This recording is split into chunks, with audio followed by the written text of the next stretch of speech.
देखिए, जैसा कि आप सभी जानते हैं, हरियाणा में एक मुद्दा बहुत ही ज़ोर से गरमाया हुआ है आकर्षण उपल को लेकर। जो जर्नलिस्ट हैं और करनाल में अपना लोकल एरिया में वो और पूरे हरियाणा को कवर करते हुए वो अपना जर्नलिज्म का काम करते हैं।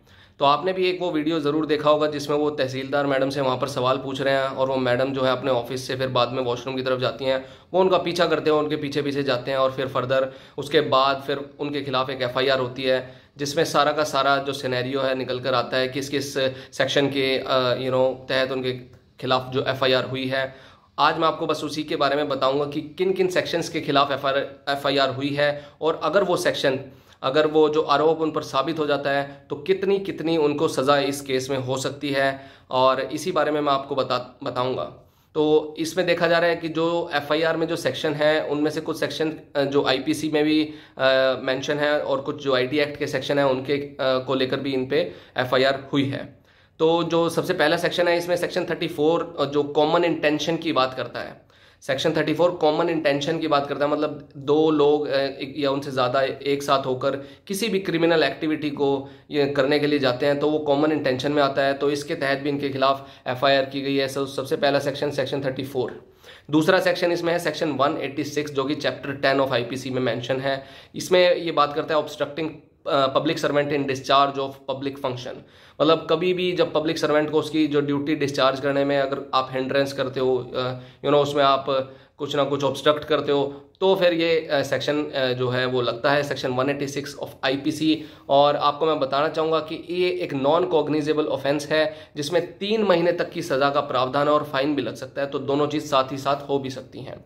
फिर एक सेक्शन जो इसमें लगाया गया है उन तहसीलदार मैडम के द्वारा आकर्षण उपल के ऊपर, वो है सेक्शन 509 में जो बात करता है वर्ड, जेस्चर और act intended to insult the modesty of women. मतलब किसी भी अपने वर्ड से या जेस्चर या एक्ट से जो वुमेन की मॉडेस्टी को हम अगर इंसल्ट करने की कोई कोशिश करता है तो उस पर सेक्शन 509 जो कि चैप्टर 22 में मेंशन है आईपीसी के, उसके तहत इस पर ऑफेंस किया जाता है।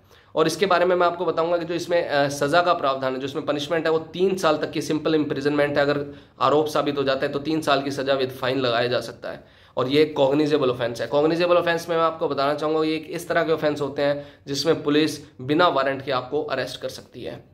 तो उसके बाद एक और सेक्शन जो सेक्शन 353 निकल कर आता है, ये भी इन पे लगाया गया है एफआईआर में जो और रिमांड पेपर में सेक्शन 353 ऑफ आईपीसी जो चैप्टर 16 के अंदर मेंशन है। उसमें बताया गया कि असॉल्ट और criminal force to deter public servant from discharging his duty.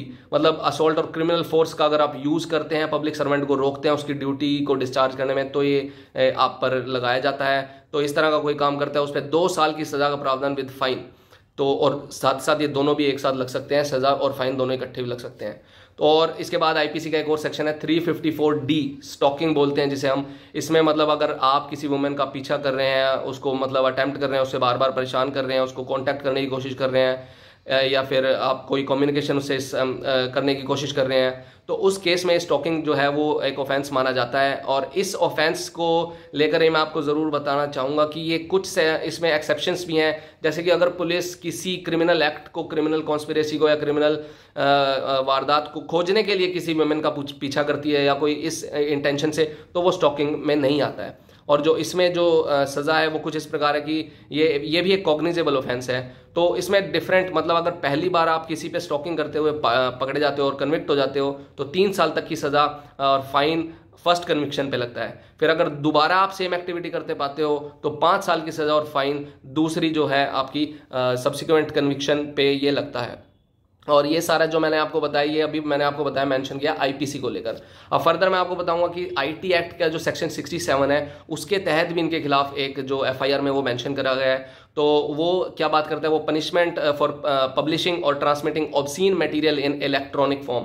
मतलब कोई भी ऑब्सीन मटेरियल को पब्लिश करता है या ट्रांसमिट करता है, एक फ़ोन से दूसरे फ़ोन पे भेजता है या फिर उसको दिखाता है, पब्लिश करता है, तो ये उन लोगों पर लगता है जो ऑब्सीन मटेरियल को इस तरह से पब्लिश या फिर ट्रांसमिट करते हैं। और इसमें भी 2 तरह की कन्विक्शन होती है। अगर पहली कन्विक्शन में आप अगर कन्विक्ट हो जाते हो, पहले बार आप पर लगती है ये धारा और आप कन्विक्ट हो जाते हो, तो उस केस में आपको 3 जो है वो साल की सज़ा और 5 लाख का जुर्माना देना पड़ सकता है। और दूसरी बार अगर आप सेम ऑफेंस में कन्विक्ट होते हो तो उसमें आपको 5 साल की सज़ा और जो है 10 लाख का जुर्माना आपको देना पड़ सकता है। और एक सेक्शन 67A भी इनको जो है उसके तहत भी इन पर कार्रवाई की जा रही है, जो बात करता है पनिशमेंट फॉर पब्लिशिंग और transmitting of material containing sexual explicit act, और इलेक्ट्रॉनिक फॉर्म में पर्टिकुलरली ये बात करता है क्योंकि आईटी एक्ट से रिलेटेड है। तो इसमें अगर आप, इसमें भी 2 कन्विक्शन निकल के आती है। पहली कन्विक्शन अगर में आप दोषी पाए जाते हो तो 5 साल की सजा विद 10 लाख फाइन, और दूसरे में 10 साल की सजा 7 ईयर्स की सजा विद 10 लाख फाइन।